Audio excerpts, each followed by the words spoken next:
Good evening to all of you. आप सभी का स्वागत है। मैं हूं देवी सिंह। हम इंडियन इकोनॉमी पढ़ रहे थे। इंडियन इकोनॉमी के अंतर्गत टैक्सेशन हमें पढ़ना था। ये टैक्सेशन का संभवतः लास्ट लेक्चर होगा। तो देखते हैं इसमें से क्या क्या चीज़ें हैं और क्या क्या पढ़ना है। मैं आपको बताऊं कि ये जो है कोर्स हमारा यूपीएससी प्रीलिम्स और मेंस, साथ में अगर हम बात करते हैं इसमें से जो सबसे इम्पोर्टेंट चीज़ ये है कि सभी स्टेट सिविल सर्विस प्रीलिम्स और मेंस के लिए मोर देन सफिशिएंट है। और हिंदी माध्यम में किसी भी व्यक्ति को या किसी भी स्टूडेंट को या किसी भी बच्चे को किसी भी प्रकार से कोई बुक्स नहीं खरीदना है, इसमें मोर देन सफिशिएंट हो जाएगा। हमारा देखो भाई, भटनी राइस का ऐप है, ये गूगल प्ले स्टोर से डाउनलोड कर लेना है आपको। और यहाँ पर अगर हम बात करें तो कंप्लीट वीडियो, कंप्लीट पीडीएफ और टेस्ट मिलेंगे। दीपावली के बाद ये कोर्स बहुत कॉम्प्रहेंसिवली करीब 1000% से ऊपर बढ़ने वाला है। अभी इसका कोर्स जो कि है 750, और ये दीपावली के बाद 7500 से ऊपर होने वाला है। तो आपके पास टाइम है, और इतना सस्ता, इतना ऑथेंटिक और यूपीएससी का प्रिपरेशन के लिए आपको शायद कहीं कोर्स ना मिले। ओके, चलो। जैसे कि मैं आपको बता दूं, हम जीएसटी पढ़ना था, गुड्स एंड सर्विसेज टैक्स पढ़ना था। इससे भी पहले हमने काफ़ी चीज़ें देख ली थी, जैसे कि इसके अंतर्गत मैंने जो प्रत्यक्ष कर और अप्रत्यक्ष कर के बारे में आपसे डिस्कस किया था। स्टार्टिंग में ही मैंने आपसे डिस्कस किया था कि इसमें क्या डिफरेंस है। लेकिन मैं यहाँ पे जो जीएसटी शुरू करने जा रहा हूँ, तो यहाँ से मैं एक बार आपको ये बता दूंगा कि जितने भी कल हमने अप्रत्यक्ष कर के बारे में देखा था, तो जीएसटी में संभवतः अगर हम बात करते हैं, तो जितने भी इनडायरेक्ट टैक्सेस हैं वो सारे लगभग जीएसटी में क्या कर दिए गए हैं, समाहित कर दिए गए हैं। देखो, जीएसटी को भारत में अप्रत्यक्ष करों के क्षेत्र में सबसे व्यापक और सबसे बड़ा सुधार के तौर पे देखा जा सकता है। फ्रांस दुनिया का ऐसा पहला देश था जिन्होंने जीएसटी को अडॉप्ट किया, जिन्होंने जीएसटी को अपनाया। अब तक अगर हम बात करें तो जीएसटी लागू करने वाले जो देश है, करीब 150 से ज्यादा देश जो हैं जीएसटी को लागू कर चुके हैं। इसके साथ साथ भारत में जीएसटी लागू करने की एक्चुअल में जो सिफारिश है, जो सबसे मोस्ट इंपॉर्टेंट है, पहला question state civil service directly यहीं से पूछ सकता है, और यूपीएससी भी यहीं से पहला स्टेटमेंट दे सकता है। पहला स्टेटमेंट यहां से अगर हम बात करते हैं, तो जो सबसे, अगर आप देखोगे जैसे कि करीब यहाँ पे मैंने क्या बताया, जो जीएसटी का रिकमेंडेशन है भारत में, जीएसटी का रिकमेंडेशन है, वो किसने, कौन सी कमेटी ने सिफारिश करी थी, तो केलकर साहब जी के नेतृत्व में 2003 में, कब भाई, 2003 में एक कमेटी का गठन किया गया था, जिसको केलकर टास्क फोर्स कहा गया। और केलकर टास्क फोर्स ने ही जीएसटी का क्या किया था, रिकमेंडेशन से सिफारिश की थी। ठीक है। अब इस उद्देश्य से राज्यों के वित्त मंत्रियों की, जो राज्य के वित्त मंत्री थे, तो वित्त मंत्रियों की एक सशक्त कमेटी का गठन किया गया, जो कि जीएसटी के लागू होने की प्रक्रिया का ये स्टडी करना था, अध्ययन करना था। इससे पहले कि अगर हम बात करें, पूर्व में जो जीएसटी को लागू करने के लिए 115वां संविधान संशोधन, अगर कॉन्स्टिट्यूशनल प्रोविजंस की बात करते हैं, तो वेरी फर्स्ट टाइम 115वां जो कॉन्स्टिट्यूशनल अमेंडमेंट है बिल लाया गया, कॉन्स्टिट्यूशनल अमेंडमेंट बिल लाया गया। लेकिन ये एक्चुअल में पास नहीं हो पाता है। जब ये बिल पास नहीं हो पाता है, कोलैप्स हो जाता है, तो जीएसटी के लागू होने से, और एक चीज दूसरी बात क्या थी कि भाई अगर आपको जीएसटी, क्योंकि यह जो है संघात्मक ढांचे को भी प्रभावित करता है, तो चलो ठीक है, आप इसे पास भी करवा लेते, लेकिन साथ में जो स्टेट है, तो स्टेट करीब जो 50% स्टेट का कंसेंट होना चाहिए। ठीक है, यानी राज्यों के, क्योंकि देखो ये जीएसटी से राज्यों का जो है राजस्व प्रभावित होता, इसके चलते कहा गया कि भाई जीएसटी के लागू होने से राज्यों के राजस्व पर भी प्रभाव पड़ेगा, तो इसे लागू करने के लिए विशेष बहुमत से संविधान संशोधन में विधेयक को पास किया जाएगा, और साथ में आधे से अधिक राज्यों का कंसेंट, सहमति, समर्थन जरूरी था। जो कि यह एक बहुत कठिन और बहुत एक वैसी प्रक्रिया थी, बहुत थकाऊ टाइप प्रक्रिया थी कि चलो ठीक है, आपने लोकसभा में मेजोरिटी है, राज्यसभा में आपने मना लिया, लेकिन अलग अलग राज्यों में अलग अलग सरकारें हैं, तो आप शायद बहुत मुश्किल हो जाएगा सभी को सेटिस्फाई करना। तो ये कोलैप्स हो जाता है। बात अब धीरे से मतलब थोड़ी आगे बढ़ती है और 122वां कॉन्स्टिट्यूशनल अमेंडमेंट बिल लाया जाता है। 122वां कॉन्स्टिट्यूशनल अमेंडमेंट बिल लाया जाता है। ये पारित हो जाता है तो 101वां संविधान संशोधन एक्ट बन जाता है, कॉन्स्टिट्यूशनल अमेंडमेंट एक्ट बन जाता है।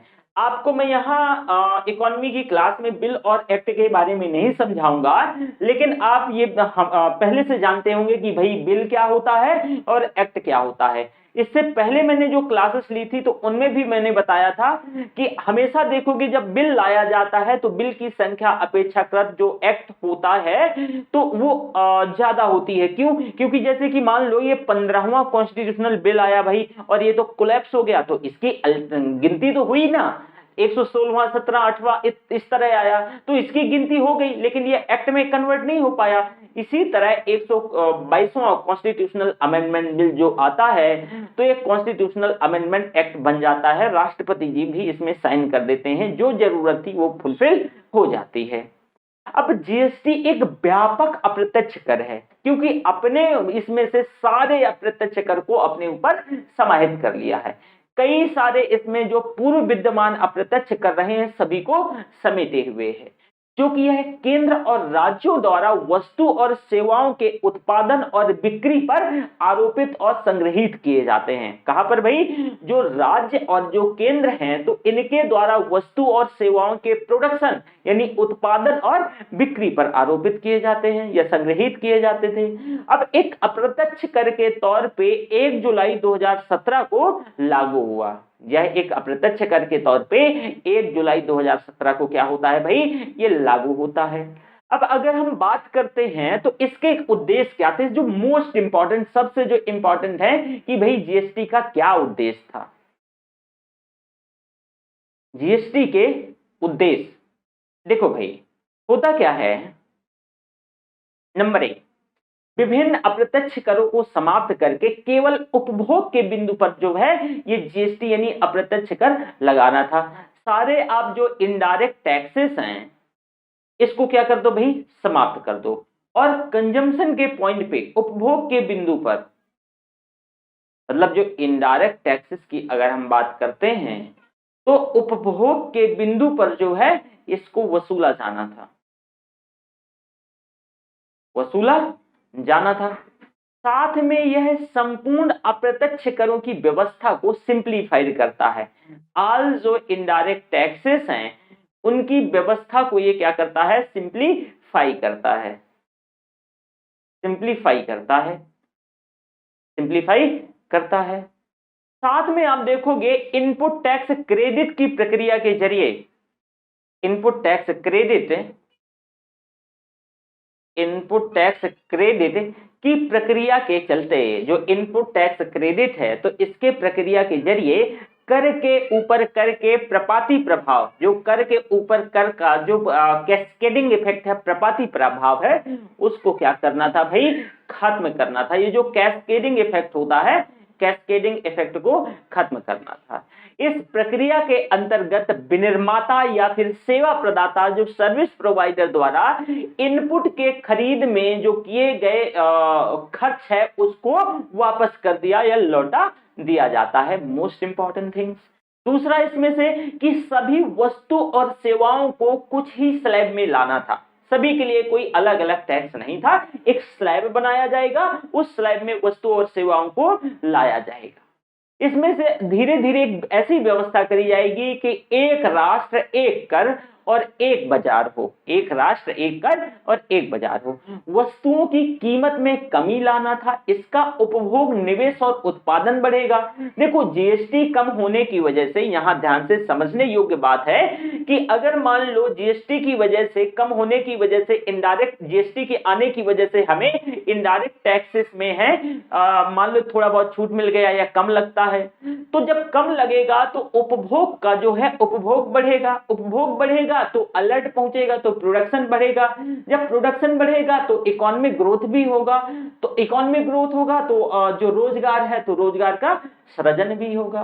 तो ये सारी चीजें भी इसमें से देखी गई। वहीं जीएसटीएन पोर्टल के माध्यम से इनडायरेक्ट टैक्सेस के ऑनलाइन भुगतान को भी बढ़ावा दिया जा सकेगा।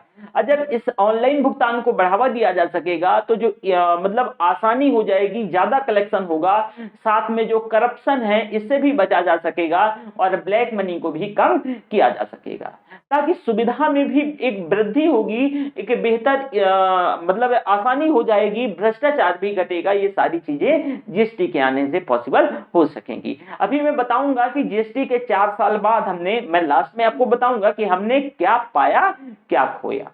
अब ऐसी प्राचीन चेन जो विकसित करना है जिससे वस्तु के उत्पादन, बिक्री और सेवाओं की जो अदायगी में कर चोरी को रोका जा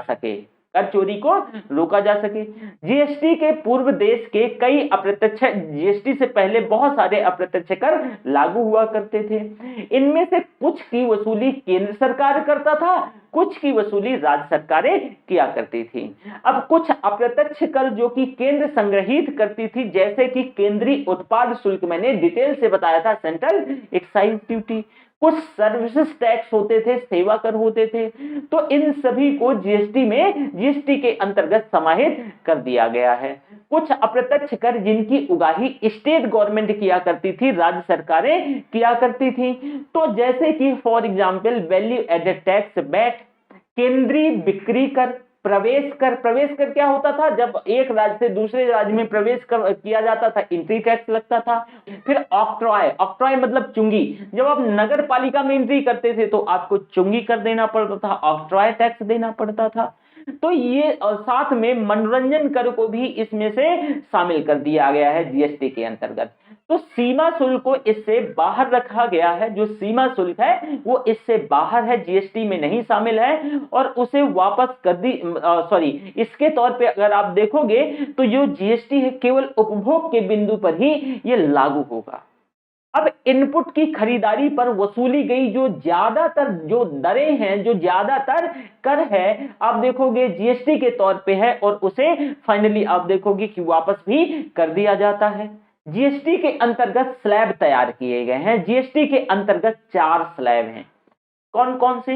एक 5% का स्लैब है, एक 12% का स्लैब है, एक 18% का स्लैब है, और एक 28% का स्लैब है। भाई ये जीएसटी के स्लैब हैं। जीएसटी के क्या भाई? ये जीएसटी के स्लैब हैं।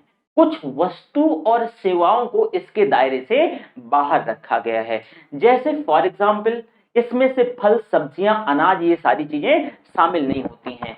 वहीं सोने के गहने इस व्यवस्था का एक्सेप्शन है, जिस पर 3% का जीएसटी आरोपित करा गया है, क्योंकि राज्यों को राजस्व की हानि का एक बड़ा इशू आ रहा था, उनको एक कंसर्न था, एक चिंता थी। तो जब उन्होंने एक न्यूट्रल राजस्व दर की मांग की, तब ऐसी दर थी जिससे लागू होने पर पहले दिन से ना तो राज्यों को और ना ही केंद्र को कोई क्षति होती। साथ में इसमें से इस मांग को भी ठुकरा दिया गया।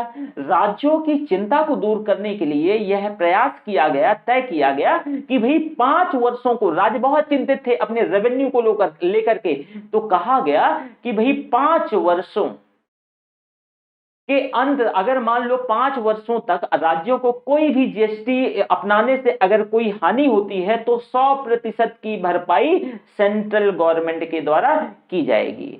इस मद में धन जुटाने के लिए जो विलासी वस्तुएं थी उसमें से टैक्स को इम्पोज किया गया और ज्यादा। जो सिन पॉप थी जैसे कि सिगरेट, कोल्ड ड्रिंक, ये सारी चीजें, तो इन पे अतिरिक्त जीएसटी क्षतिपूर्ति उपकर भी लगाया गया। उन्हें प्रारंभ के कुछ वर्षों के लिए जीएसटी के सीमा से परे रखा जाए, और राज्य जैसे इन चीजों पर जो है कर वसूली कर रहे थे वैसे ही करने के लिए वो स्वतंत्र हैं। इसमें पेट्रोलियम उत्पाद, बिजली, शराब, अफीम, ये सारी चीजें शामिल हैं। तो राज्य आज भी इसकी वसूली कर रहे हैं, क्योंकि जीएसटी केंद्र के साथ साथ राज्यों के द्वारा भी कलेक्ट किए जाएंगे, संग्रहित किए जाने वाला अप्रत्यक्ष करों को भी शामिल करता है। तो इसे 2 भागों में क्लासिफाई किया गया, 2 भागों में विभाजित किया गया। एक भाग केंद्र सरकार को दिया जाता है, जिसे CGST कहा जाता है, जो केंद्र सरकार को जाता है। दूसरा भाग ऐसे राज्य को जाता है जहां उपभोग हुआ हो, उसको SGST कहते हैं। मतलब एक भाग जो है सेंट्रल गवर्नमेंट को, तो सेंट्रल CGST कहलाता है, CGST, और दूसरा जहां उपभोग हो रहा है तो SGST कहलाता है, SGST कहलाता है। अब यदि उपभोग जो है किसी संघ शासित क्षेत्र में हुआ हो, तब जो कर को CGST और UTGST, अगर मान लो कि जो कंजम्पशन है वो संघ शासित क्षेत्र यूनियन टेरिटरी में हुआ हो, तब कर को CGST और UTGST में बांटा जाता है। कहां? CGST और UTGST में बांटा जाता है। अंतरराज्यीय प्रणाली या फिर व्यापार की स्थिति में जब उत्पादन एक राज्य में हुआ हो, उपभोग किसी अन्य राज्य में हो, तो यह व्यवस्था उत्पादक राज्य को क्षति और उपभोक्ता राज्य को लाभ पहुंचाती। तो इसे रोकने के लिए अंतरराज्यीय व्यापार पर जो है IGST का संग्रहण होता है, और इस IGST जो होती है, तो IGST को आधा भाग केंद्र के पास जाता है और आधा भाग दूसरे वो जो आधे राज्य को चला जाता है, जिसको क्षति मतलब कोई हानि या क्षतिपूर्ति होती है। अब ज्यादातर चीजों पर कर का भार नीचे आना निश्चित है। यह भी सुनिश्चित किया गया कि इसका पूरा लाभ ग्राहकों को हस्तांतरित किया जाए, और इस उद्देश्य से एंटी प्रॉफिटियरिंग क्लास भी शुरू किया गया या लाया गया। अब भाई देश के संघीय ढांचे को संरक्षित रखने के उद्देश्य से GST काउंसिल का निर्माण किया गया। अब GST या फिर इसके स्लैब के किसी भी प्रकार के परिवर्तन का प्राधिकार रखती है। इसका नेतृत्व जो है केंद्रीय वित्त मंत्री करते हैं। केंद्र की ओर से एक अन्य प्रतिनिधि के तौर पे भी केंद्रीय वित्त और राज्य मंत्री भी उपस्थित रहते हैं। सभी राज्यों के वित्त मंत्री भी इसके सदस्य हैं, और केंद्र के दोनों प्रतिनिधियों के मत का जो संयुक्त भार है, अगर हम देखें तो कुल मतों का भार 1/3 हिस्सा है। वहीं राज्यों की अगर बात करते हैं तो राज्यों को सम्मिलित करके उनके मत का भार 2/3 है। कितना? 2/3 है। अब किसी भी प्रस्ताव को अगर पारित करवाना है तो हर हाल में उसके पक्ष में करीब 75% क्या होना चाहिए? वेटेज होना चाहिए, मतदान होना चाहिए। तो इससे ये कहा जा सकता है कि ना तो राज्य अकेले और ना ही केंद्र एक तरफा निर्णय नहीं ले सकेगा। एक साथ मतलब अगर चाहे तो राज्य भी नहीं ले सकते सब मिलकर के, केंद्र भी नहीं ले सकते हैं। क्यों? क्योंकि 2/3 के आसपास वही 66% के आसपास आएगा, और 1/3 जो है 33% के आसपास आएगा। लेकिन किसी चीज को पारित करवाना है तो भाई 75% के आसपास, कितना? 75% चाहिए। तो इस वजह से इसमें से इसकी भी व्यवस्था करी गई। अब GST के कई सकारात्मक उद्देश्य और परिणाम रहे हैं। जैसे कि अगर हम बात करें, हालांकि इसके ऐसा नहीं कि मात्र सकारात्मक परिणाम रहे, इसके कुछ नकारात्मक परिणाम रहे। मैं दोनों को आपके साथ डिस्कस करूंगा। GST कीमत को घटाता है। GST वस्तु और सेवाओं के मूल्य को घटाता है, जिससे उपभोग, निवेश और उत्पादन में वृद्धि होती है। इसकी वजह से हमारी ग्रोथ में भी वृद्धि होती है। ग्रोथ की वजह से रोजगार भी मिलते हैं। साथ में अगर आप देखोगे कि यह निर्यात में भी बढ़ोतरी करता है, जो निर्यात है उसमें भी बढ़ोतरी। यह अप्रत्यक्ष करों में भी जो उसकी चोरी है उसको रोकता है। साथ ही यह अप्रत्यक्ष करों की जो ई-फाइलिंग है, तो इस पूरी प्रक्रिया को आरामदायक और सरल बनाता है। हालांकि यदि उपभोग में हुई इस बढ़ोतरी के साथ उत्पादन नहीं बढ़ाया गया तो इसे मांग जनित मुद्रास्फीति को ये जन्म देगा। क्योंकि पेट्रोलियम पदार्थ और जो बिजली है इसको GST के दायरे से बाहर रखा गया है, तो राज्यों द्वारा इस पर आरोपित कर की उच्च दरें उत्पादन की कीमतों को जो कीमती बना देती हैं। कर की दरों में कमी के बावजूद भी यह संभावना है कि जो प्रोड्यूसर्स हैं, उत्पादक हैं, वो ग्राहकों तक लाभ ना पहुंचने दें, खुद को लाभ बना ले, मतलब खुद का अपना लाभ बना ले। यदि करों में कमी के कारण संगठित क्षेत्र के जो उत्पाद हैं, जो प्रोडक्ट हैं, सस्ते हो जाते हैं, तो असंगठित क्षेत्र के स्थानीय उत्पाद इनसे प्रतिस्पर्धा नहीं कर पाएंगे। तो ये इसकी सबसे बुरी तरह, ये जो लोकल का एरिया है, जो असंगठित क्षेत्र है, वो बुरी तरीके से प्रभावित हो सकता है। हालांकि जो जीएसटी है एक सरलीकृत, एक क्या है, प्रतीत होता है, सिंप्लीफाइड प्रतीत होता है, परंतु इसका अनुपालन काफी जटिल रहा है। इसे जीएसटी एन पोर्टल की सहायता की आवश्यकता रही है। किसे? जीएसटी एन पोर्टल की सहायता की आवश्यकता रही है, जिसमें से प्रारंभ में स्वयं कमियां थी। जीएसटी में प्रावर्तन की पिछली तिमाही और आने वाली कुछ तिमाहियों तक जीडीपी पर नकारात्मक प्रभाव उत्पन्न होना तय था, क्योंकि स्पष्टता का अभाव था। कंपनियों को यह भी पता था कि जीएसटी के लागू होने के बाद इनपुट टैक्स जो है क्रेडिट के तौर पे लाभ सरकार के द्वारा दिया जाएगा। इसकी पूर्व तिमाही से उत्पादन बढ़ाने के स्थान पर वे अपने भंडार यानी इन्वेंटरी को खाली करने में लग गए। आगे की कई तिमाहियों में भी जो कर की जो दरें हैं उनमें जो संशोधन है, अमेंडमेंट होते रहे, जिस कारण से उत्पादकों ने उत्पादन को कम रखा। साथ में अगर हम 15वें वित्त आयोग की कुछ बात करते हैं तो 15वां वित्त आयोग ने भी जीएसटी के उचित कार्यान्वयन से संबंधित कुछ चुनौतियों को उकेरा, रेखांकित किया। कहा कि भाई कर संग्रहण में भारी उतार चढ़ाव देखने को मिल रहा है। वास्तविक पूर्वानुमान की तुलना में जो जीएसटी संग्रह में कमी रही है। इनपुट टैक्स क्रेडिट के तौर पे जो है इसके रूप में की जाने वाली धन वापसी अक्सर विलंबित रहती है और देरी हो जाती है। इनवॉइसेस और इनपुट कर मिलान में गड़बड़ी की भी एक समस्या रही है। तो आयोग ने क्षतिपूर्ति हेतु जो है राज्यों की केंद्र पर आश्रितता को भी चिंताजनक माना है। अब भाई कोरोना संकट की वजह से वर्ष 2020-21 में जीएसटी क्षतिपूर्ति के तौर पे जमा राशि में काफी गिरावट दर्ज की गई है। अब राज्यों की क्षतिपूर्ति के लिए जो है चिंताजनक स्थिति बन गई है और राज्य वित्त मंत्री ने जो है लोकसभा को फरवरी 2021 में बताया कि भाई जो केंद्र के ऊपर राज्यों के अप्रैल से नवंबर तक करीब 2020 तक की स्थिति बता रहा हूं कि 2.06 लाख करोड़ बकाया है और भारत सरकार इस क्षतिपूर्ति को पूरा करने के लिए एक स्पेशल विंडो के तहत मतलब ये कर्ज लेगी और पैसा देगी। अब मैं आपको बता दूं कि अप्रैल 2021 से जो सरकार का जीएसटी कलेक्शन है अब तक सबसे हाई रहा है, उच्च रहा है। वर्ष 2021-22 में पहले माह में जीएसटी के तहत कुल 1.41 लाख करोड़ का संग्रह भी किया गया है।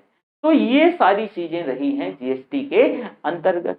इसके साथ साथ अगर हम बात करते हैं तो इसका जो देखो ये एक बहुत ऐतिहासिक जो है कर बदलाव के तौर पे इसे देखा जा सकता है। वस्तु और सेवा कर जीएसटी को 1 जुलाई 2017 से लागू हुआ और वस्तु और सेवा कर जीएसटी को जो है भारतीय कराधान इतिहास में सबसे क्रांतिकारी कर सुधार माना जा रहा है। केंद्र और राज्य दोनों स्तरीय अधिभारों को समेटे हुए जीएसटी केंद्र और राज्य दोनों सरकार को नियंत्रित किया जाएगा। जीएसटी सहकारी संघवाद को सुदृढ़ बनाते हुए देश में आर्थिक एकीकरण को सुनिश्चित करेगा।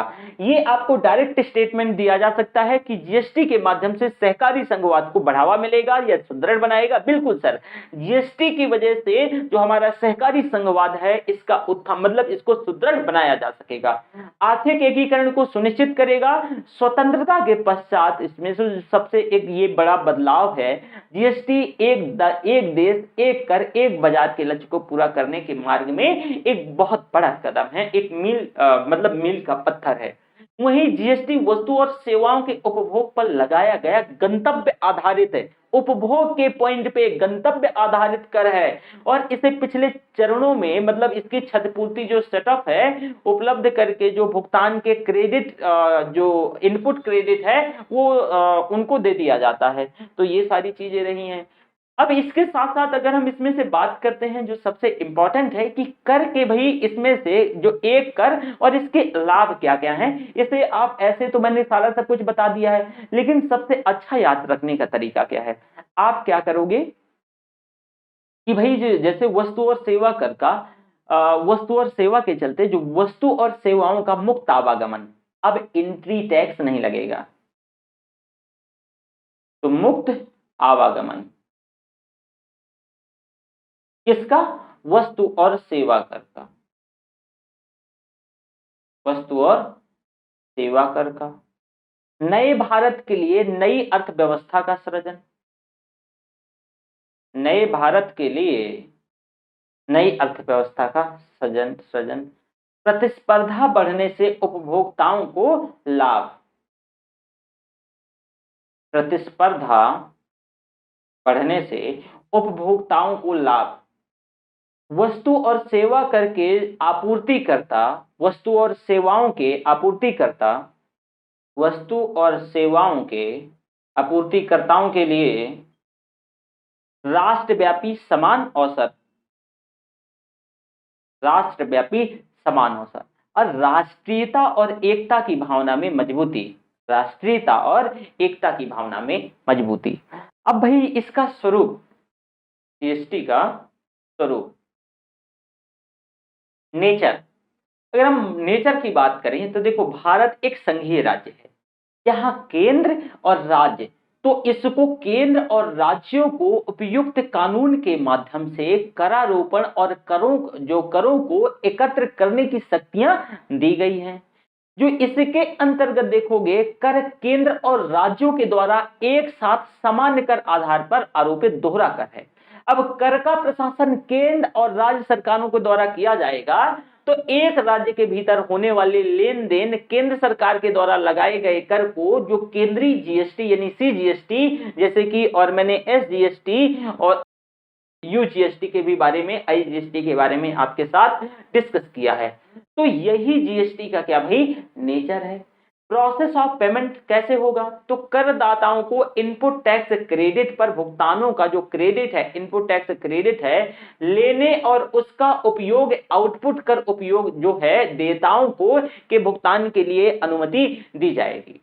आगम पर जो भुगतान किए गए जीएसटी के क्रेडिट का उपयोग केवल निर्गत पर जीएसटी जो है इसका भुगतान करने के लिए किया जा सकता है। आगम पर भुगतान जो है तो किए गए एसजीएसटी और यूटीजीएसटी के लिए क्रेडिट का उपयोग केवल एसजीएसटी और यूटीजीएसटी के भुगतान करने के लिए किया जा सकता है। अगर हम साधारण शब्दों में कहें तो आईजीएसटी का भुगतान करने के लिए अंतरराज्यीय आपूर्ति की विशिष्ट परिस्थितियों को छोड़कर इनपुट यानी जो आगम कर क्रेडिट के जो दो वर्गों को आपस में इस्तेमाल नहीं किया जा सकता है। अब भाई जीएसटी के अंतर्गत अगर हम बात करें तो क्रेडिट जो है तो क्रेडिट का उपयोग करने की अनुमति होगी। अब सीजीएसटी आईजीएसटी के भुगतान के लिए सीजीएसटी के इनपुट टैक्स क्रेडिट की अनुमति है, वहीं एसजीएसटी और आईजीएसटी के भुगतान के लिए जो एसजीएसटी के इनपुट टैक्स की अनुमति है, ये सारी चीजें हैं। वहीं यूटीजीएसटी और आईटीजीएसटी के लिए भुगतान के लिए यूटीजीएसटी के इनपुट टैक्स क्रेडिट की अनुमति है, ये सारी चीजें रही हैं। इसके साथ अगर हम बात करते हैं तो जीएसटी जो है, जीएसटी परिषद की 43 बैठक है, इसके भी बारे में थोड़ा सा देख लीजिए। देखो भाई, सबसे जो इंपॉर्टेंट है प्रीलिम्स पॉइंट ऑफ व्यू से कि वस्तु और सेवा कर, ये मैंने आपके साथ डिस्कस किया है कि वस्तु और सेवा कर, इसमें से जो जीएसटी परिषद की जो काउंसिल है इसकी 43वीं बैठक के बारे में थोड़ा सा मैं आपके साथ डिस्कस करना चाह रहा हूँ। देखो ये चर्चा में क्यों आया, ये करीब बात है तो जो रिसेंटली वस्तु और सेवा कर की जो 43वीं बैठक का आयोजन हुआ था, बहुत टाइम नहीं हुए हैं। वित्त वर्ष 2021-22 में जीएसटी परिषद की ये पहली बैठक थी। 2021-22 में ये जीएसटी परिषद की पहली बैठक थी। इस परिषद की अंतिम जो बैठक है अक्टूबर 2020 में हुई थी। अब वस्तु और सेवा कर परिषद यानी काउंसिल की बात करें तो वस्तु और सेवा कर गुड्स एंड सर्विस टैक्स जो जीएसटी से संबंधित मुद्दों पर केंद्र और राज्य को सिफारिशें करने के लिए एक संवैधानिक निकाय अनुच्छेद 279A के तहत। तो पहला इंपॉर्टेंट चीज कि भाई जो अगर हम बात करते हैं जो वस्तु और जीएसटी यानी जीएसटी से संबंधित मुद्दों पर, जीएसटी से संबंधित जो मुद्दे हैं, मुद्दों पर केंद्र और राज्य सरकार को सिफारिश करने के लिए जीएसटी परिषद की बात हो रही है। जीएसटी परिषद सिफारिश करने के लिए आर्टिकल, ये कॉन्स्टिट्यूशनल प्रोविजन देख लेना प्लीज, 279A में ये एक संवैधानिक निकाय कॉन्स्टिट्यूशनल बॉडी है। इसकी अध्यक्षता केंद्रीय वित्त मंत्री करते हैं। जीएसटी काउंसिल की जो अध्यक्षता है केंद्रीय वित्त मंत्री करते हैं। अन्य सदस्य केंद्रीय राजस्व और वित्त मंत्री और सभी राज्यों के जो वित्त कराधान जो मंत्री होते हैं, प्रभारी मंत्री होते हैं, वो सभी इसके सदस्य होते हैं। इसे एक संघीय निकाय के तौर पे भी माना जाता है। केंद्र और राज्य को उचित जो प्रतिनिधित्व इसमें से जीएसटी के अंतर्गत, काउंसिल के अंतर्गत मिलता है। कोविड से संबंधित जो है उपकरणों के लिए कुछ जो एडहॉक छूट दी गई थी, तदर्थ छूट दी गई थी। जैसे जीएसटी परिषद ने ऐसी वस्तुओं के आयात को छूट देने का फैसला किया जो जीएसटी मतलब जो जीएसटी छूट को 31 अगस्त 2021 तक बढ़ा दिया गया। इसमें से ये बात कही गई थी जीएसटी काउंसिल के अंतर्गत। साथ में राहत सामग्री के आयात पर भी राहत सामग्री के आयात पर तब तक खरीद पर छूट दी जाएगी जब तक वे राज्य सरकारों को दान के तौर पे दे दी गई है। इससे पूर्व एकीकृत वस्तु और सेवा कर के जो इंटीग्रेटेड है, तो आईजीएसटी जिसे कहते हैं, तो इसमें केवल मुक्त आयात पर भी छूट दी जाती थी। अब जैसे कि उस समय देखोगे कोविड-19 के चलते एक दूसरा बीमारी जो कोविड-19 तो था ही, एक ब्लैक फंगस भी आ गया था। तो इसके बढ़ते मामलों को ध्यान में रखते हुए एक आवश्यक विशेष दवा जो है एम्फोटेरिसिन बी, जो कि इंपॉर्टेंट है, आपके ये पूछा जा सकता है, अगले साल पूछा जा सकता है, इसको भी जो है छूट की सूची में रखा गया था, जो कि एक कर मुक्त आयात के लिए इसमें से शामिल किया गया था। तो ध्यान रखिएगा, एम्फोटेरिसिन जो बी है ये ब्लैक फंगस में उपयोग होने वाला दवा था। अब कोविड-19 राहत उपाय को मद्देनजर रखते हुए कुछ राहत प्रदान की जा सकने वाली छूटों पर भी निर्णय के लिए मंत्रियों के समूह यानी जो एमओजी है, सॉरी जीओएम है, तो इसमें से उनका प्रस्ताव रखा गया।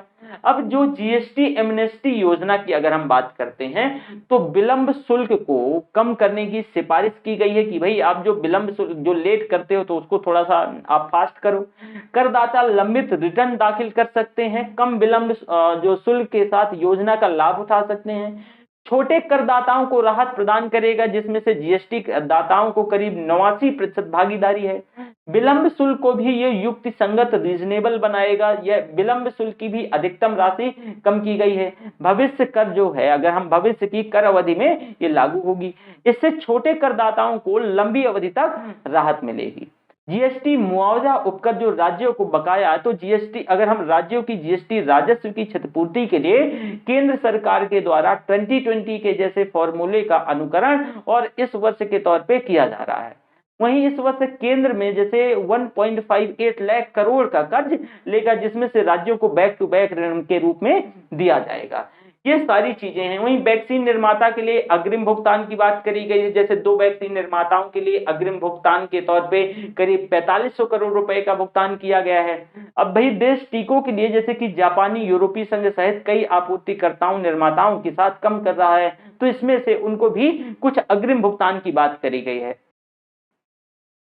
वहीं वार्षिक रिटर्न भरने की अगर जब बात आती है, तो इसके अंतर्गत वार्षिक रिटर्न फाइलिंग को सरल बनाया गया है। इस काउंसिल ने केंद्रीय वस्तु कर जो है जो सीजीएसटी है, तो central goods and service tax act 2017, तो इसमें संशोधन की सिफारिश की है ताकि सुलह और बयानों के स्वयं सर्टिफिकेशन, सेल्फ सर्टिफिकेशन की अनुमति दी जा सके। 2 करोड़ रुपए से कम टर्नओवर वाले जो छोटे करदाताओं की जो खातिर है, वार्षिक रिटर्न फाइलिंग वर्ष 2020-21 के लिए वैकल्पिक बनी रहेगी। जबकि 2020-21 हेतु जो सुलह विवरण केवल उन करदाताओं का प्रस्तुत किया जाएगा जिनका जो टर्नओवर है वो 5 करोड़ रुपए या उससे ज्यादा का हो। जीएसटी क्षतिपूर्ति उपकर की बात करें, तो भाई जीएसटी क्षतिपूर्ति उपकर जो है जीएसटी अधिनियम 2017 में ही ये लगाया गया, और इस उपकर को लगाने का उद्देश्य ये था कि भाई राज्यों को 1 जुलाई 2017 को जीएसटी के कार्यान्वयन के कारण होने वाले राजस्व का जो लॉस है, जो नुकसान है, इसके लिए 5 वर्ष की अवधि तक जीएसटी परिषद द्वारा अनुशंसित अवधि क्या है, उसकी क्षतिपूर्ति की जाएगी। क्षतिपूर्ति उपकर जो है किसी विशेष आपूर्ति के संबंध में लगाए गए जीएसटी की राशि के तौर पे लगाया जाता है। इसकी गणना जीएसटी के समान है। जैसे कि अगर हम बात करें तो उपकरदेता के लिए निर्धारित दर जीएसटी अधिनियम 2017 की धारा 15 के अंतर्गत ये जो लेन देन पर ये लागू होगा।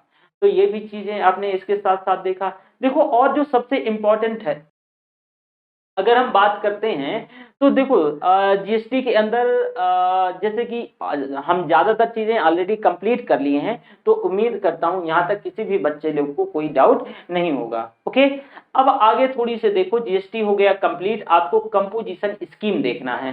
कंपोजिशन स्कीम, देखो जीएसटी के अंतर्गत यह स्कीम केवल उन छोटे पंजीकृत डीलर के लिए है जिनका वार्षिक कारोबार 1.5 करोड़ रुपए तक का हो।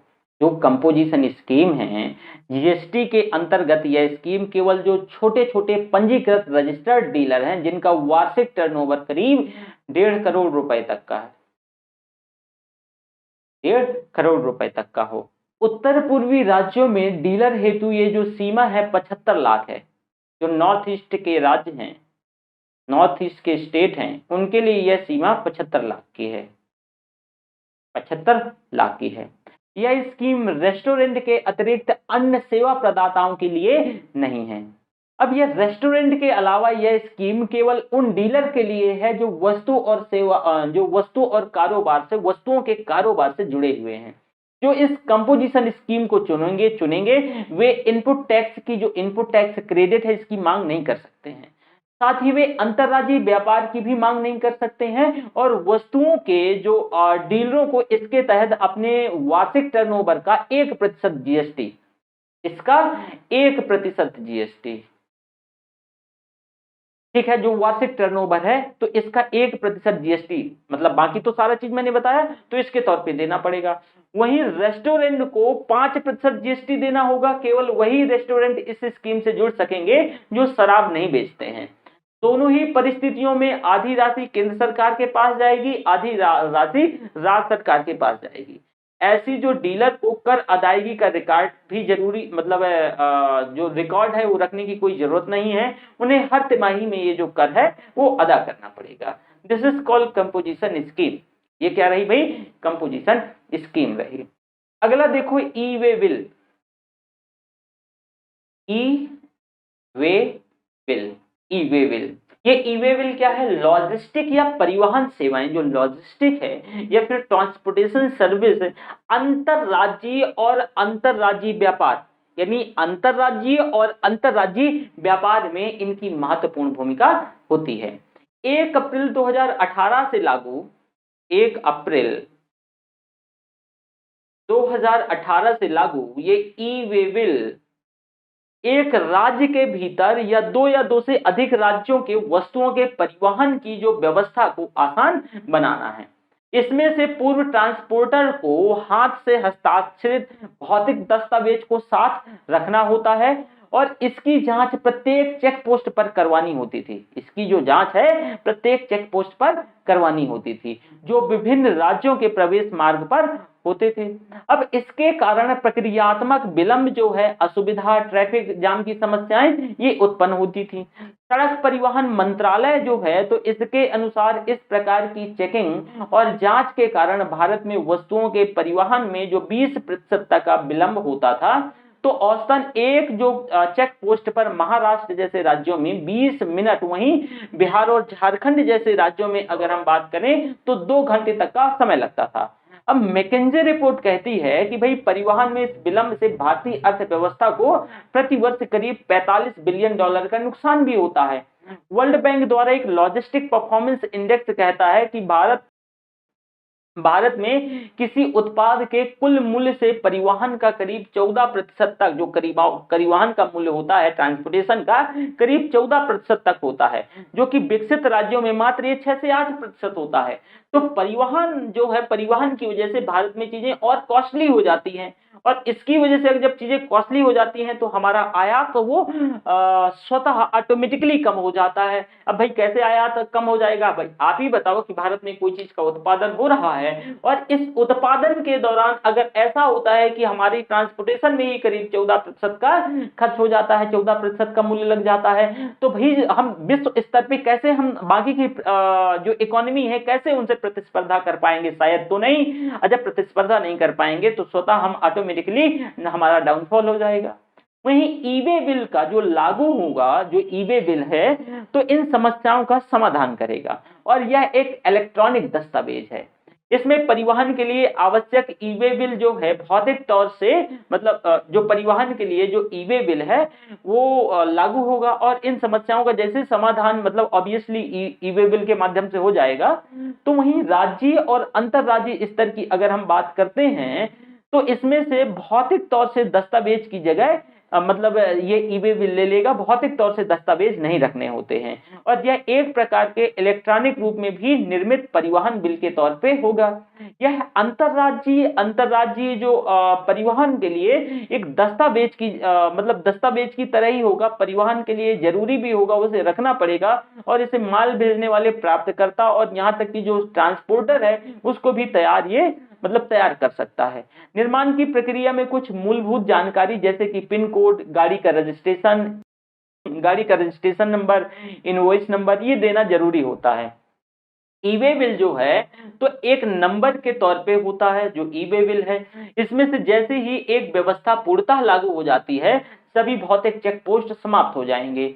हालांकि ट्रांसपोर्टर को रास्ते में कहीं भी अधिकारियों के द्वारा रोककर रेडियो फ्रीक्वेंसी आइडेंटिफिकेशन डिवाइस के जरिए ई वे बिल नंबर की जांच की जा सकती है। यदि माल जो है ई वे बिल में पकड़ा जाता है तो उसे मतलब 10,000 रुपए तक का जुर्माना या फिर बचाए गए जो कर की राशि है उससे भी अधिक पैसा वसूला जा सकता है। 50,000 रुपए से अधिक तक की कीमत की वस्तु में परिवहन ई बिल जरूरी हो जाएगा, ये हर हाल में जरूरी है। ठीक है, तो ये आपने देखा। अब दूसरा देखो भाई, सबका विश्वास योजना। वित्त मंत्री ने बजट 2019 में इस योजना की घोषणा करी थी। सरकार का उद्देश्य इस योजना के जरिए अप्रत्यक्ष करों, मुख्यतः सेवा कर और केंद्रीय उत्पाद कर से संबंधित विवादों को निपटारा करना था। अब यह जो है अब जीएसटी के अंतर्गत शामिल किए जा चुके हैं। इसके तहत विवादों के जो पक्षकारों को आकर्षक छूटें दी गई हैं। करदाताओं को कुछ निश्चित छूट के साथ बकाया कर चुकाने का अवसर भी दिया गया है। इसके साथ ब्याज, जुर्माना आदि से जो है पूर्ण राहत भी दी गई है। इसके अतिरिक्त विवाद से संबंधित मुकदमों से भी सदा के लिए छूट मिल जाएगी, मुक्ति का प्रावधान किया गया है। अब 1 सितंबर 2019 से 15 जनवरी 2020 के मध्य चलने वाली योजना जो है इसके तहत सरकार को 38,000 करोड़ रुपए की कर की प्राप्ति हुई थी सबका विश्वास योजना के अंतर्गत। ठीक है, अब अगला देखो, इसमें से पीगू कर। ये भाई पीगू कर क्या है? अगर हम पीगू कर की बात करते हैं तो पीगू कर को सर्वप्रथम सबसे पहले अर्थशास्त्री आर्थर पीगू ने प्रतिपादित किया था। इनके अनुसार जो है यह एक सकारात्मक क्रिया है जिसका आंशिक प्रभाव भी नकारात्मक हो। मान लो कि यह एक सकारात्मक क्रिया है जिसका आंशिक प्रभाव नकारात्मक हो भी सकता है, लेकिन उस पर जो कर की वसूली होनी चाहिए, तो जो कर की वसूली होनी चाहिए, जैसे फॉर एग्जांपल ऐसे समझो कि वाहन के प्रयोग की प्रक्रिया में जैसे कि प्रदूषण का उत्पन्न होना, या किसी कंपनी के उत्पादन की प्रक्रिया में प्रदूषण का सृजन होना, उत्पन्न होना, इन क्रियाओं पर जो कर लगाया जाता है तो इसी को ही पीगू टैक्स बोलते हैं। पीगू टैक्स समझे? देखो भाई, पीगू कर जो है ना, सबसे पहले इसको अर्थशास्त्री आर्थर पीगू ने इसको इस कॉन्सेप्ट को प्रतिपादित किया। ये कह रहे हैं जो ये पीगू है भाई कि ये कोई नो डाउट ये एक सकारात्मक क्रिया है, लेकिन इसका थोड़ा बहुत प्रभाव नेगेटिव हो सकता है। और जब नकारात्मक हो तो उस पर जो कर की वसूली होनी चाहिए, जो नकारात्मक प्रभाव है, तो उसमें से आपको कर देना पड़ेगा। जैसे आप देखते होंगे कि वाहन जब आप यूज करते हैं तो उसमें से प्रदूषण उत्पन्न होता है, तो एक इसमें से प्रदूषण के लिए भी चार्ज लिया जाता है ना। किसी कंपनी, अगर कोई कंपनी है तो उत्पादन की प्रक्रिया में ऑब्वियसली प्रदूषण का, क्योंकि एनर्जी यूज करेगी तो होगा प्रदूषण। तो इन क्रियाओं को ध्यान में रखते हुए उसके जो ये इम्पैक्ट है उस पर से कर लगाया जाता है, ये पीगू टैक्स कहलाता है। अगला है टोबिन टैक्स। भाई ये अर्थशास्त्री जेम्स टोबिन ने इसे प्रतिपादित किया। अब इसके लिए उन्हें नोबेल पुरस्कार से भी सम्मानित किया गया है। इसके लिए इनको अर्थशास्त्र में नोबेल प्राइज से भी सम्मानित किया गया है।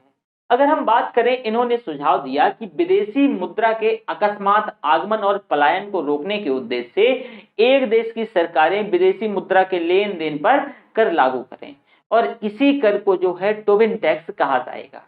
इसी कर को टोबिन टैक्स कहा गया। ठीक है, तो आपने ये देखा। अब देखो, कर खर्च। कर खर्च सरकार के द्वारा करदाता को प्रदान की गई किसी भी प्रकार की राहत को कर खर्च कहते हैं।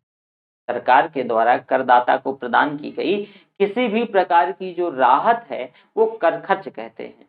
अब अगर हम सामान्य शब्दों में कहें, अन्य शब्दों में कहें कि भाई कर खर्च वैसे कर होते हैं जिसकी वसूली सरकार कर तो सकती थी, परंतु किसी नीतिगत उद्देश्य की पूर्ति के लिए सरकार ने इसको छोड़ दिया है, परित्याग कर दिया है। इसके माध्यम से सरकार आर्थिक सामाजिक उद्देश्यों की तो पूर्ति कर लेती है, परंतु यह सरकार के राजस्व में जो है कमी लाता है, और ये राजस्व घाटे को भी बढ़ाता है, क्योंकि ऑब्वियसली रेवेन्यू आएगा ही नहीं तो राजस्व घाटा तो बढ़ेगा ही बढ़ेगा। तो भारत में जो कर की दर है, मतलब भारत में जो कर की दर है वो उच्च है। इसके बावजूद जो जीडीपी का अनुपात कम रहता है, इसकी वजह से जीडीपी का जो अनुपात है वो कम रहता है। इसके पीछे दो प्रमुख फैक्टर भी हैं, जैसे कि क्या कारण है, एक चोरी और उच्च कर। जैसे कि मैंने आपको याद होगा लेफर कर्व समझा रहा था, और लेफर क्या कह रहे थे कि भाई आप एक, मैंने चीज आपको एक कॉन्सेप्ट समझाया था कल की क्लास में, बताया था, है ना, कि उसमें से एक जो है, आप अगर दर को बहुत ज्यादा ऊंचा कर दोगे तो भी आपका रेवेन्यू कम हो जाएगा, अगर आप दर को बहुत कम ही करोगे तो भी आपका रेवेन्यू का इशू हो जाएगा। तो ये बात कही गई थी एक्चुअल में। ठीक है, अब इसी प्रकार पर्वतीय क्षेत्रों में जो निवेश को बढ़ावा देने के उद्देश्य से अगर हम बात करते हैं बढ़ावा देने के उद्देश्य से सरकार निगमों को निश्चित समय पर निगम कर से राहत प्रदान कर देती है। अब जैसे कि अगर हम बात करें भारत जैसे डेवलपिंग नेशन में, हम ये विकासशील देशों में आर्थिक असमानता बहुत ज्यादा रही है, बहुत कॉम्प्रहेंस रही है, बहुत व्यापक रही है। आर्थिक सुरक्षा के उद्देश्य से बचत की प्रवृत्ति को प्रोत्साहित करने के लिए विभिन्न क्षेत्रों में औद्योगिकरण की प्रक्रिया को बढ़ावा देने के उद्देश्य से कर खर्च के प्रयोग का एक उपकरण के तौर पे इसका सरकार जो है सकारात्मक प्रयोग करती रही है। अब जैसे कि उदाहरण के तौर पे अगर हम बात करें तो बचत की प्रवृत्ति को बढ़ावा देने के लिए आयकर कानून के अंतर्गत करों में कुछ छूट की व्यवस्था करी गई है, just ATC, just like ATC. आवासीय सुविधाओं को उपलब्ध करवाने के उद्देश्य से गृह ऋण की भी व्यवस्था करी गई है, और उसमें से ब्याज की भी मतलब ब्याज कम होगा, आयकर से मुक्त होगा। साथ में इसी प्रकार के जो पर्वतीय क्षेत्रों में निवेश को बढ़ावा देने के लिए सरकार निगमों को एक निश्चित समय तक निगम कर से भी राहत प्रदान कर देती है। भारत का निर्यात बढ़ाने के लिए एसईजेड की स्थापना की गई है, और यहाँ निवेश जो है आकर्षित करने के लिए कई कर संबंधी छूट दिए गए हैं, कई कर संबंधी ऐसे जो छूट है वो दिए गए हैं, तो ये भी ध्यान रखिएगा। अब एक अगला आता है डीमोनेटाइजेशन। क्या भाई? डीमोनेटाइजेशन।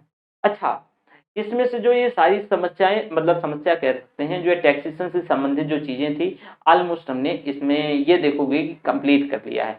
हमने कर खर्च और ये सारी चीजें जो टैक्सेशन में पूछी जा सकती थी, पॉसिबिलिटीज थी, उनको हमने कंप्लीट किया है। अगर आपको कोई यहाँ तक डाउट होता है या कभी डाउट रहे तो आप ना मुझे मतलब कमेंट बॉक्स में कमेंट कर दें, मैं कोशिश करता हूँ कि उसे क्या कर दूंगा, प्रॉपरली आपके वहीं पे आंसर दे दूंगा, या फिर कोई ना कोई माध्यम निकाल दूंगा। अब देखो, जो अगर हम प्रॉपर बात करें तो स्टेट सिविल सर्विस में यहाँ से क्वेश्चन आता रहा है, यूपीएससी भी यहाँ से क्वेश्चन पूछती रही है, और खासकर मेंस का इंपॉर्टेंट टॉपिक है, मेंस का इंपॉर्टेंट टॉपिक है। तो यहाँ से मेंस में स्टेट सिविल सर्विस से भी क्वेश्चन आते रहे, तो प्लीज थोड़ा सा ध्यान रखना है अपने आप को, ठीक है, और ये कोशिश करना कि चीजें बेहतर ढंग से सही हो जाएं, ठीक है, कर सको, क्योंकि अगर आप पूरा नोट्स पढ़ लोगे, नोट्स मैंने ऑलरेडी कर दिया है। देखो, आज मैं कुछ आपको 5-10 मिनट कुछ स्ट्रेटजी बता देता हूं जो सबसे जरूरी है आपके पास जो 2022 वाले बच्चे हैं या जिन्हें स्टेट सिविल सर्विस अभी देना है। 2022 वाले बच्चों के लिए अगर मैं बात करूं, स्टेट सिविल सर्विस के लिए मैं बाद में बात करूंगा, पहले 2022 बच्चों के लिए जो 2022 में जिनको एग्जाम देना है, मैं आपसे कहूंगा कि आपको 4 सब्जेक्ट में ध्यान देना है। ध्यान सभी में देना है, लेकिन पीटी के लिए एक हिस्ट्री, दूसरा जियोग्राफी, हिस्ट्री, ज्योग्राफी, तीसरा भाई क्या रहा? इकोनॉमिक्स, इकोनॉमिक्स, और चौथा पॉलिटी।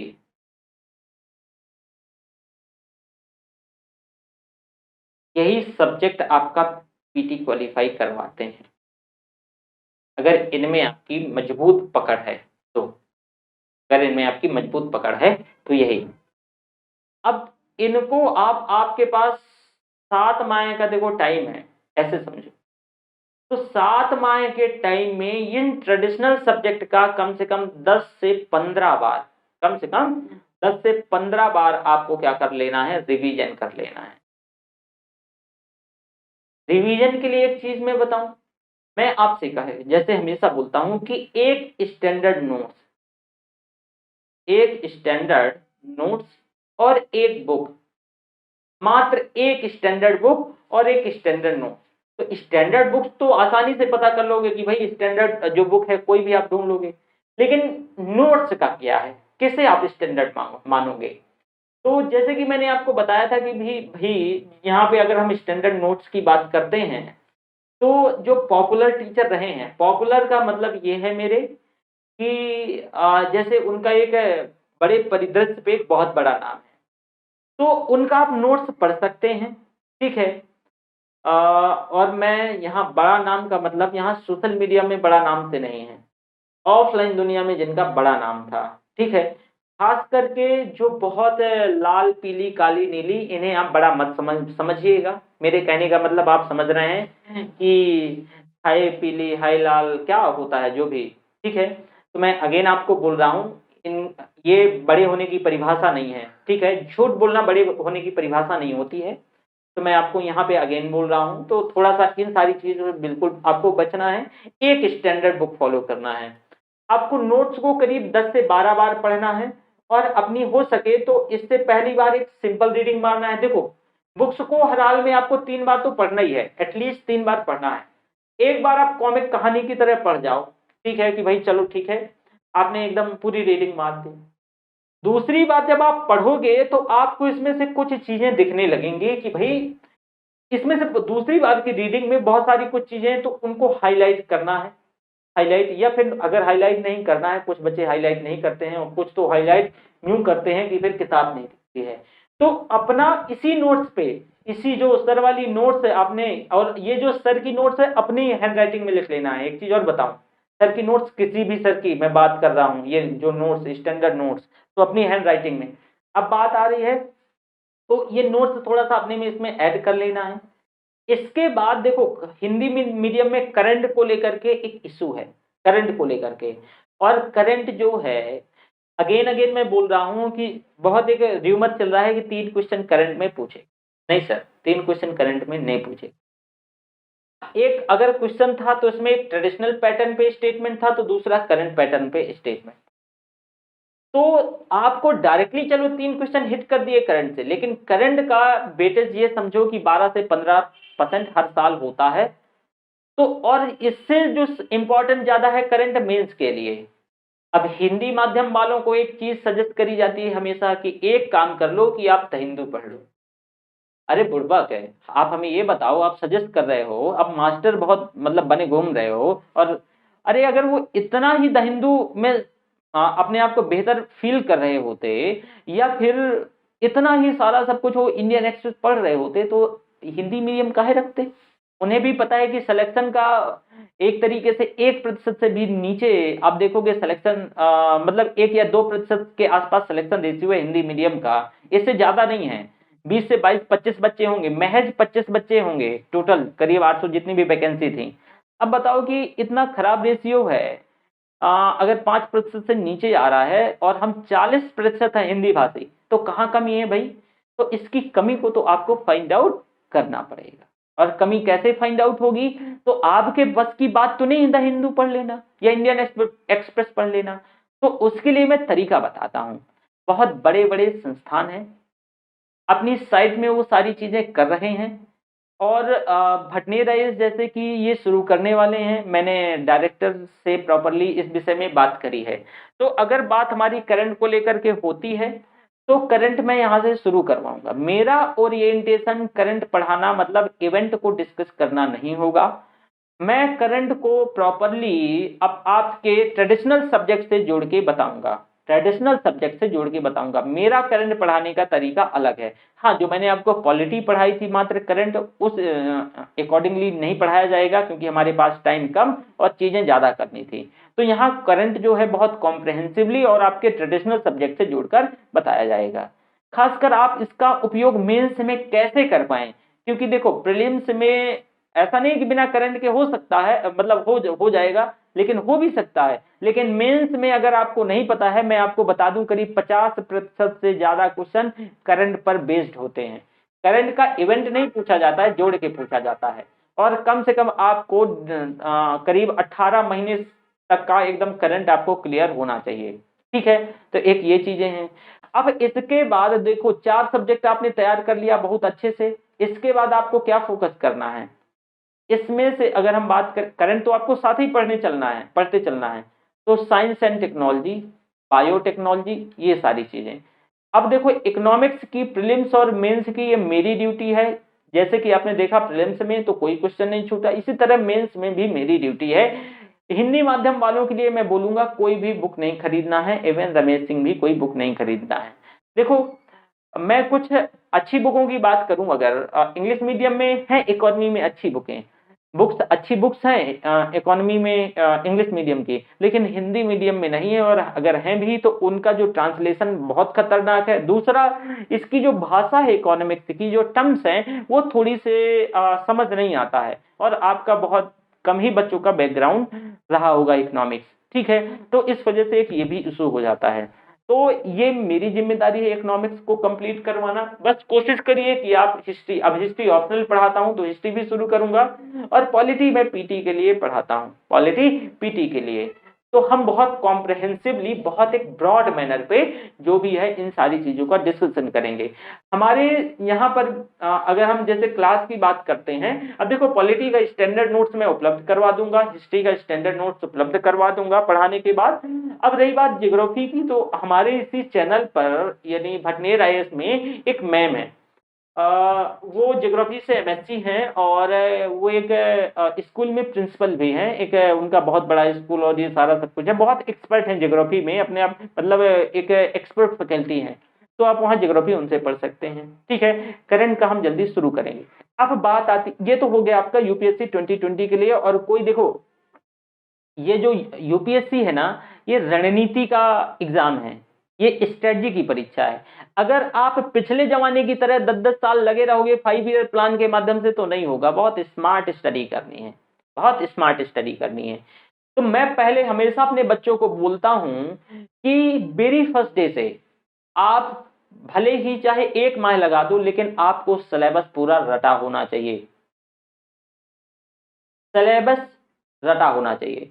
10 से 12 साल के पेपर, जो प्रीवियस ईयर के पेपर हैं, आपने कर लिए होने चाहिए। और अगर ये मेरा, देखो ये मेरा खुद का एक्सपीरियंस है, एक चीज मैं कुछ जैसे कि लोगों को सजेस्ट कर रहा हूँ प्रॉपरली, और उनका रिजल्ट भी देखने को मिला है। मेरा ये मानना है कि अगर आपको अच्छी समझ विकसित करना है 1 साल 1.5 साल के अंदर हकीकत में यूपीएससी की, तो आपकी समझ सिर्फ और सिर्फ यहां से विकसित हो सकती है प्रीवियस ईयर के क्वेश्चन पेपर से अच्छी, और साथ में सिलेबस को रख के। क्यों? क्योंकि और इससे आपको नोट्स टाइप बनाना है।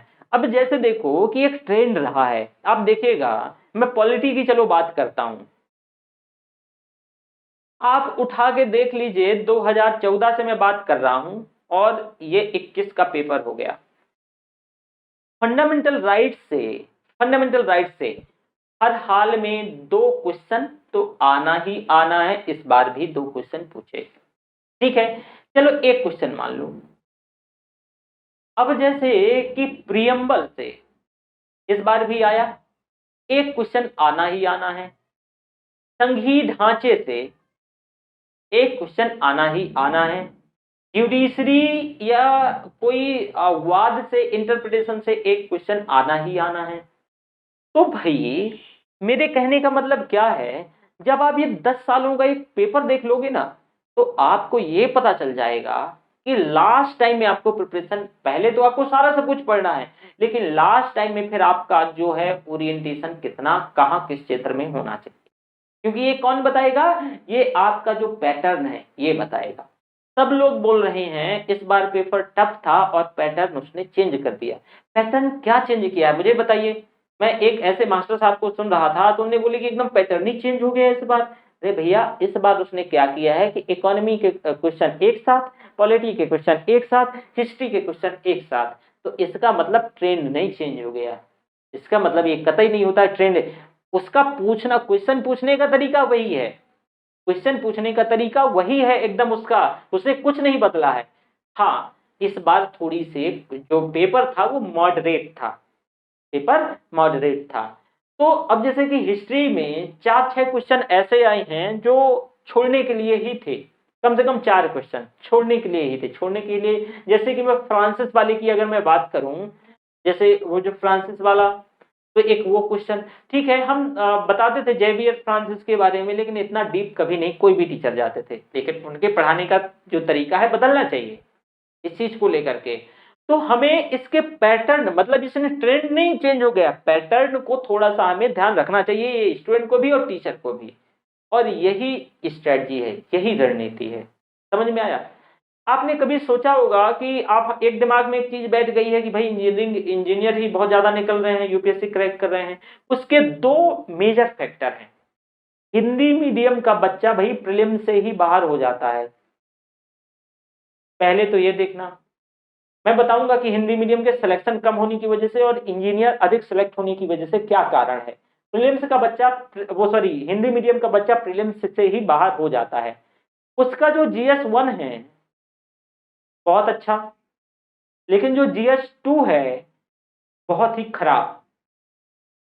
और वो बच्चा कहाँ फेल होता है, GS2 के पेपर में। GS2 अर्थात सीसेट, इसे GS2 ही लिखा जाता है, तो ये सीसेट, क्या भाई, सीसेट, ये सबसे खतरनाक हिंदी माध्यम बच्चे के लिए। ये समझो जो सी सेट है, मतलब ये बहुत टफ पड़ जाता है। उसके 2 कारण और मैं बताता हूं कि ऐसा क्यों होता है, ये टफ क्यों पड़ जाता है।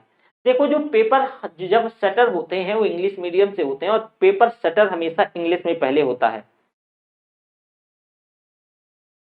उसको जो है हिंदी में क्या है, कन्वर्ट किया जाता है, ट्रांसलेट किया जाता है, ट्रांसलेट किया जाता है।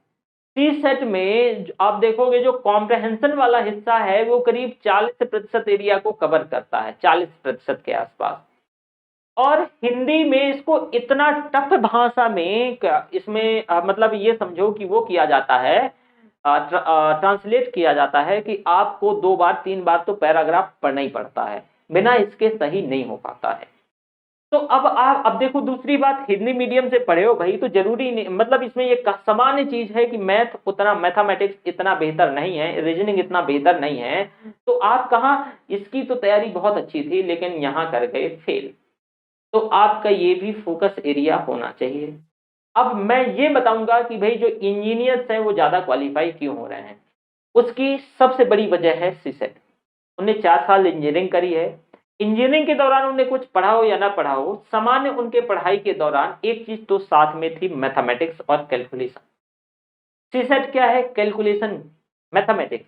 और इस वजह से उनका पीटी में खूब अच्छा सिलेक्शन होता है। जब प्रीलिम्स में सिलेक्शन होता है, जरा समझो, प्रीलिम्स में अगर सिलेक्शन होता है तो वेरी सिंपल कि फाइनल सिलेक्शन भी तो यही मेजोरिटी, अगर मेजोरिटी में सिलेक्शन हो रहा है तो फाइनल सिलेक्शन भी तो इन्हीं का होगा।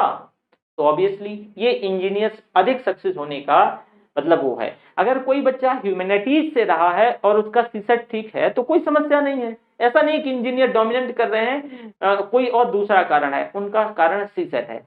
तो हिंदी माध्यम बच्चों के लिए जो हिंदी माध्यम है, सीसेट थोड़ी से ये काफी मुश्किल है। अब इसमें से तैयार क्या करना चाहिए, रीजनिंग और मैथमेटिक्स। ठीक है, आपको कॉम्प्रहेंशन में ध्यान देना चाहिए क्योंकि जो है कॉम्प्रहेंशन काफी टफ हो जाता है। ठीक है, तो ये आपका तैयारी का तरीका होना चाहिए। 6-7 माह में आप पूरा कंप्लीट कर डालिए, फिर बाद में सिर्फ और सिर्फ रिवीजन का टाइम होना चाहिए। अब बात आते हैं स्टेट सिविल सर्विस के लिए। इसका थोड़ा सा, मैं प्रीलिम्स की अगर बात करूं, मेंस में तो बहुत ज्यादा डिफरेंस नहीं रह गया है। स्टेट सिविल सर्विस ठीक है। फॉर एग्जाम्पल चलो हम यूपी की बात करते हैं, ठीक है। अब देखो, हर एक स्टेट सिविल सर्विस में लोकल के करीब इसमें से 20%, कहीं कहीं 30 और 35-40% भी क्वेश्चन आते हैं, हम ओवरऑल 20% रखते हैं। अब 20% जो है अगर लोकल का क्वेश्चन आता है तो इसमें से, हालांकि ये प्रॉपरली यूपीएससी में भी लागू होता है, मतलब ये लोकल वाला नहीं लागू होता है, मैं बताऊंगा जो मैं यहाँ बताने जा रहा हूँ। तो यही आपकी बढ़त बनवाता है, प्रीलिम से यही क्वालिफाई करवाता है। और इसको तैयार करने का तरीका थोड़ी सी साइंटिफिक होना चाहिए। स्टेट की जो चीजें आपको तैयार करना है वो थोड़ा सा तरीका आपका साइंटिफिक होना चाहिए। फॉर एग्जाम्पल अगर हम यूपी की चलो बात करते हैं, तो आपका पढ़ने का तरीका, अब जैसे पहले आपको ज्योग्राफी की, अगर हम थोड़ा सा, बस मैं एग्जांपल बता रहा हूँ, ज्योग्राफी ट्रेन की बात करें तो ज्योग्राफी का, हालांकि इस तरह उत्तर प्रदेश का नक्शा नहीं है, ठीक है, वो एक सिंह वाला जो गहरा देखे हो ना, वैसे ही है उत्तर प्रदेश का नक्शा, ठीक है। अब जैसे अगर हम बात करें तो आप देखोगे कि ये वाला जो रीजन है ये पठार का रीजन है, पूरा साउथ जो उत्तर प्रदेश है, दक्षिण उत्तर प्रदेश में, जहाँ पे बांदा, इसमें से हमीरपुर, झांसी, चित्रकूट, ये जो क्षेत्र आता है ये साउथ उत्तर प्रदेश में पड़ता है। ये पठारी रीजन है, बुंदेलखंड के पठारी रीजन है। अब ये जो है ये इसका ढलान ऐसे है, इसका ढलान ऐसे है, मतलब ये इधर की ओर। तो आप बताओ कि जितने भी डैम होंगे, ठीक है, वो कहाँ होंगे, वो इस क्षेत्र में होंगे डैम। क्यों भाई, उसका मैं कारण बताता हूँ, नदियां भी इसी क्षेत्र से, मतलब जो पठारी रीजन में, ठीक है। तो डैम इस क्षेत्र में, इसका ढलान यहाँ है, ठीक है, तो यहाँ पे बनाया जाएगा क्योंकि आसानी से पानी इस क्षेत्र में जा सके। चलो दूसरी तरीके से हम बात करते हैं, मैं सिर्फ इसमें पढ़ने का तरीका बता रहा हूँ कि लोकल की चीजें जो फैक्ट होता है मुश्किल पड़ता है, तो इसे थोड़ी सी साइंटिफिक तैयार करो, साइंटिफिकली तैयार करो, ठीक है। अब आप बताओ कि इस क्षेत्र में ही जितना उत्तर प्रदेश में आप देखोगे, सोनभद्र से लगा करके बांदा, हमीरपुर, ललितपुर, इसी क्षेत्र मिनरल रिच एरिया है। मिनरल रिच एरिया क्यों है भैया, क्योंकि ये पठारी रीजन, ये जो क्षेत्र है पठारी रीजन, पठार में ही तो मिनरल होते हैं, मैदान में थोड़ी नहीं ज्यादा मिनरल होते हैं, पठार में होते हैं, बहुत सिंपल है। तो अगर जब मिनरल की बात होगी, जब यूरेनियम की बात होगी, तो नाम ललितपुर का आएगा। तो ये ऐसी चीजें आपको तैयार करनी है। दूसरी बात, अब जैसे हम नदियों को, तो नदियों को एक साथ मत तैयार करो, एक तो ये समझो हिमालय से आने वाली नदियां, फिर इसके बाद देखो कि इधर से जो है पठारी रीजन से आने वाली नदियां, और फिर ऐसे देख लो कि मैदान से निकलने वाली नदियां, तो जैसे कि गोमती एक्सेट्रा, है ना। यहाँ पे जो है हिमालय रीजन से निकलने वाली नदियां राप्ती ताप्ती तमाम हो गई, गंगा, है ना, यमुना नहीं, गंगा, ओके। तो ये सारी चीजें रही हैं, तो ऐसे आपको तैयार लोकल की चीजें करनी है, और बाकी सारी चीजें जो जीएस वाला पोर्शन है वो आपको यहाँ पे यूपीएससी के अंतर्गत, जब मैं पढ़ा रहा होता हूँ यूपीएससी की क्लास में, तो हमेशा मैं स्टेट सिविल सर्विस के बच्चों को ध्यान में रख करके चीजें डिलीवर करता हूँ। उसका कारण यही है कि उन्हें अलग से कहीं प्रिपरेशन ना करनी पड़े। जो सामान्य चीजें हैं, लोकल की चीजों की मैं बात नहीं कर रहा हूँ, सामान्य चीजों की मैं बात कर रहा हूँ, ठीक है। और इसमें सेशन उतना टफ नहीं होता है, लेकिन ये भी अपना जो स्टेट सिविल सर्विस है अपना प्रॉपरली वो जो एक लेवल है इनहांस करते जा रहे हैं। तो थोड़ा सा पढ़ाई पे फोकस करिए, हो जाएगा। ये जो है परीक्षा सब्र की है, पेशेंस का एग्जाम है, ये ध्यान रखिएगा। स्ट्रेटजी का एग्जाम है, नॉलेज का एग्जाम भी है, लेकिन अब उतना नहीं जितना कि ये स्ट्रेटजी का एग्जाम है। थैंक यू वेरी मच, फिर मिलते हैं हम जल्दी, okay, thank you very much.